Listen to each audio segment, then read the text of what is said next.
Bali, alam mo, kapag bumalik ako sa mga alaalang pagkabata ko sa probinsya, parang kahapon lang ang lahat. Yung simpleng buhay, yung bang mga bagay dati, Madi, na hindi mo pinapansin pero ngayon, namimiss mo na. Madi, tuwing umaga, gigising ka sa tilaok ng manok at hindi sa alarm clock.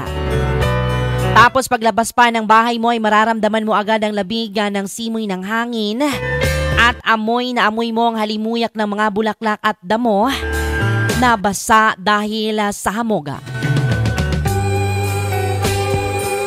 Yung tipong hindi mo na kailangan magmadali. Dati, yung bang walang cellphone na hawak-hawakan, kundi pamalo lang ni nanay kapag late ka nang gumising. Tapos, didiretso ka na lang sa taniman o kaya sa bukid. Yung tipong mag-harvest ka na lang ng prutas o gulay, mga kaibigan. Laging may mga alagang kambing o mga hayop at iba't ibang hayop pa yan. Kaya bago pa man makakain sa agahan ay kailangan mo munang unahin na pakainin ang mga alagang hayop na manok at baboy. Mga Madi, ang saya ng laro namin noon. Simple lang pero sobrang saya. Yung tipong naglalaro lang kami ng tago-taguan sa may damuhan o di kaya gagawa kami ng mga baril-barilan gamit ang mga sanga at puno ng dahon.